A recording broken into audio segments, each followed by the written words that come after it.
नमस्कार मित्रांनो, नर्सिंग एक ईश्वर सेवा मी आरोग्यदूत या चॅनलमध्ये मी अक्षय तुम्हा सर्वांचं मनापासून स्वागत करते। तर मित्रांनो, तुम्ही जर माझ्या चॅनलवर नवीन आले असाल तर चॅनलला सबस्क्राईब करा, व्हिडिओला लाईक करा आणि शेअर करायला विसरू नका। तर आपण आजच्या व्हिडिओमध्ये MSN मध्ये विचारला गेलेला प्रश्न सेरेब्रोव्हास्क्युलर 2024 मध्ये सेरेब्रोव्हास्क्युलर ॲक्सिडेंट म्हणजे काय, सेरेब्रोव्हास्क्युलर ॲक्सिडेंटची कारणे सांगा, सेरेब्रोव्हास्क्युलर ॲक्सिडेंटची चिन्हे व लक्षणे। ते हा प्रश्न आपण बघूया। तर पहिला सेरेब्रोव्हास्क्युलर ॲक्सिडेंटची व्याख्या आपण बघूया। डेफिनेशन म्हणजे काय, तर मेंदूच्या रक्तवाहिन्यांमध्ये कोणत्याही कारणाने अर्थ जर निर्माण झाल्यास जी अवस्था निर्माण होते तिला सेरेब्रोव्हास्क्युलर ॲक्सिडेंट असे म्हणतात। याला स्ट्रोकही असं म्हणतात। ही झाली आपली डेफिनेशन, सेरेब्रोव्हास्क्युलर डेफिनेशन झाली। त्याच्यानंतर आपण त्याची कारणं बघूया। सेरेब्रोव्हास्क्युलरची कारणं कोणती, तर पहिलं आहे मेंदूमधील गुठली, सेरेब्रल थ्रोम्बोसिस। तर मेंदूच्या रोहिणीमध्ये रक्ताची गुठली अडकल्याने ही अवस्था निर्माण होऊ शकते। तर ही अवस्था निर्माण होऊ शकते। हे कारण देखील मुख्यत्वे करून 2 रोगांमुळे होऊ शकते। त्याच्यानंतर काय, तर ते 2 रोग कोणते, तर आर्टेरिओस्क्लेरोसिस या रोगामुळे वयस्कर जी लोक असतात त्याच्यामध्ये अशी अवस्था निर्माण झालेली असते। त्याच्यानंतर दुसरं आहे सिफिलिटिक सेरेब्रल थ्रोम्बोसिस। ठीक आहे, थ्रोम्बोसिस आहे, थ्रोम्बोत्रित झाले तर हे थ्रोम्बोसिस आहे ते। या रोगामुळे मात्र अधिक्वचित प्रसंगी तरुण व्यक्तींमध्ये वरील अवस्था आढळून येते। ठीक आहे, सिफिलिटिक सेरेब्रल थ्रोम्बोसिसमध्ये या रोगामुळे जर अधिक्वचित प्रसंगी तरुण व्यक्तींमध्ये वरील अवस्था आढळून येते। प्रकाराने मेंदूमध्ये रक्तस्राव, सेरेब्रल हेमोरेज म्हणजे काय, तर त्याच्यामध्ये काय होतं, तर अति रक्तदाबामुळे बऱ्याच वेळा मेंदूमध्ये रोहिणी तुटून मेंदूमध्ये रक्तस्राव होतो व व्यक्ती झटका येतो। त्याच्यानंतर आहे सेरेब्रल एम्बोलिझम म्हणजे काय होतं, तर हवेचा बुडबुड किंवा सुटलेली रक्ताची जी गुठली ही मेंदूच्या रोहिणीमध्ये अडकून बसते। ठीक आहे, व त्या व्यक्ती झटका येतो। या प्रकारामध्ये काय होतं, तर रक्ताची गुठली ही रक्तभिसरणातून फिरत राहते व मेंदूच्या कोणत्याही रक्तवाहिनीमध्ये अडकून राहते। म्हणजे हवेचा बुडबुड किंवा सुटलेली रक्ताची गुठली जी असते ही काय होतं, तर मेंदूच्या रोहिणीमध्ये अडकून बसते। ठीक आहे, अडकून बसल्यावरती काय होतं, त्या व्यक्तीत झटका येतो।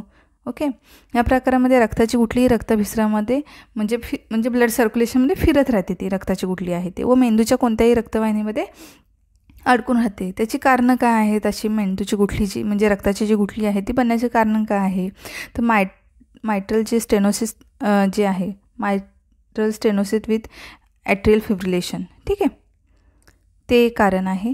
आणि दुसरं कारण आहे सब ॲक्यूट स्टेरिल एंडोकार्डियाटिस। ठीक आहे, सब ॲक्यूट बॅक्टेरियल एंडोकार्डियाटिस हे जे आहे तर हे दुसरं कारण आहे। ॲक्च्युली हे सब ॲक्यूट हेच लिहा तुम्ही मराठीमध्ये लिहिताना, सब ॲक्यूट बॅक्टेरियल एंडोकार्डियासिस हे कारण दुसरं आहे। कधी कधी माझं स्पेलिंग मिस्टेक किंवा हे होतं त्याच्यामुळे असा प्रॉब्लेम येतो, तर ते एक कारण आहे। आणि कोरोनरी थ्रोम्बोसिस हे सुद्धा एक कारण आहे रक्ताची गुठली बनण्याचं सेरेब्रल एम्बोलिझममध्ये। ठीक आहे, सेरेब्रल एम्बोलिझम काय येतं, तर ते मायट्रल स्टेनोसिस म्हणजे मायट्रल स्टेनोसिस विथ ॲट्रियल फिब्रिलेशन आहे त्याच्यामुळे। सब ॲक्यूट बॅक्टेरियल एंडोकार्डियाटिस आहे त्याच्यामुळे। आणि कोरोनरी थ्रोम्बोसिस हे इंग्लिश जे लिहिलं आहे ते फॉलो करा जरा, कारण हे ते तुम्हाला कळणार नाही त्याच्यामुळे माझ्याकडून थोडंसं हे झालं आहे त्याच्यामुळे। आता याची चिन्ह लक्षणं, आता एक मिनटं फक्त आपण ही कारणं बघितली, ही झाली डेफिनेशन।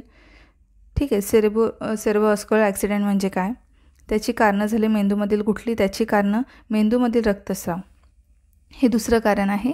आणि सेरेब्रल एम्बोलिझम थोडंसं अडखळल्यासारखं होत असेल तर सॉरी, तर सेरेब्रल एम्बोलिझम हे आहे तिसरं कारण।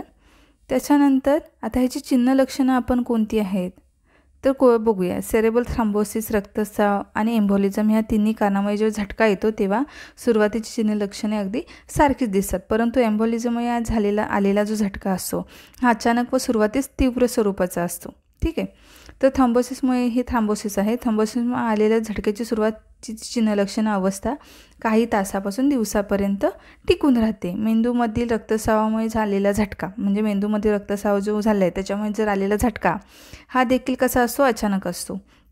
परंतु रोग्यास वर्धित रक्तदाब म्हणजे हायपरटेन्शन, रक्तदाब म्हणजे वर्धित रक्तदाब म्हणजे हायपरटेन्शन जो आहे त्यासाठी औषधोपचार सुरू आहेत अशी माहिती मिळते। एम्बोलिझमच्या रुग्णामध्ये मायट्रल स्टेनोसिस, कोरोनरी थ्रोम्बोसिस किंवा बॅक्टेरियल एंडोकार्डियास या रोगांवरील औषधोपचार चालू आहेत अशी माहिती मिळते।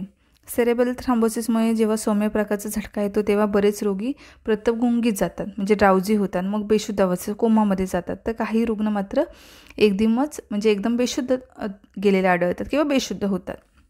ही सुरुवातीची चिन्ह लक्षणे आहेत. ठीक आहे. आता ही झाली चिन्ह लक्षणे कशामुळे, तर एम्बोलिझम, सेरेब्रल थ्रॉम्बोसिस, रक्ताचं यांची चिन्ह लक्षणं सुरुवातीची सारखी असतात. आता सुरुवातीची चिन्ह लक्षणे कोणती असतात, तर रोगी बेशुद्ध असतो. ह्याच्यामध्ये रोगी काय होतं, बेशुद्ध होतं. त्याचा श्वासोच्छ्वास हा अतिखोल असून त्याला घरघर लागल्यासारखा आवाज येतो. ठीक आहे. स्टेरोस्टस ब्रीदिंग. त्याच्यानंतर डोळ्याच्या काय होतं, बावल्या मोठ्या झालेल्या असतात. ठीक आहे.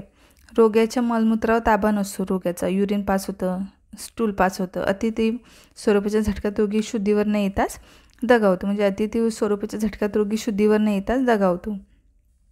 इतर वेळी काय होतं, जेव्हा रोगी शुद्धीवर येतो तेव्हा त्याला लकवा मारलेला आहे हे समजून येते.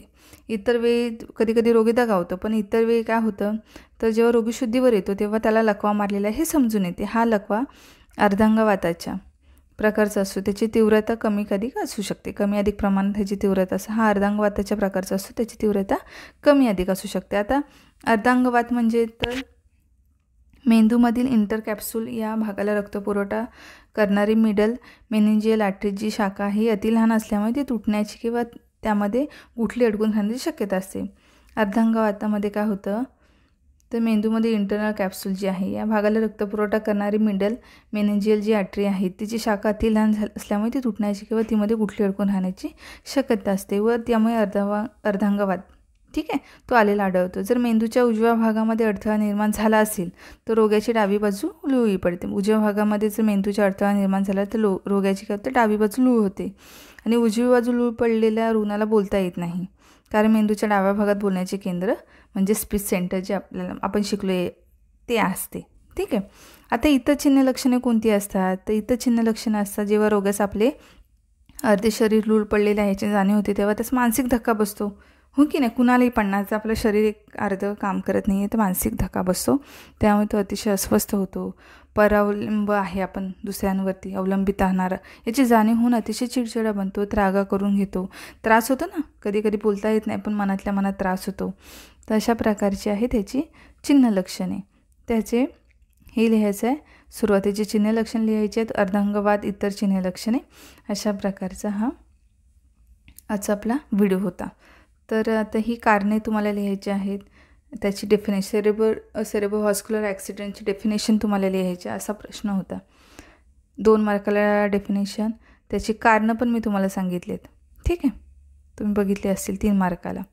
आणि चिन्ह लक्षणे सेरेब्रोव्हास्क्युलर ॲक्सिडेंटची चिन्ह व लक्षण लिहा ही पण 3 मार्काला आहेत. तर मी जे सांगितले तेवढी तुमच्यासाठी इनफ आहेत. ठीक आहे. तर आपण भेटू लवकरच अजून नवीन व्हिडिओ किंवा नवीन माहिती घेऊन पुढच्या व्हिडिओमध्ये. तोपर्यंत काळजी घ्यायची, मस्त राहायचं, स्वस्थ राहायचं.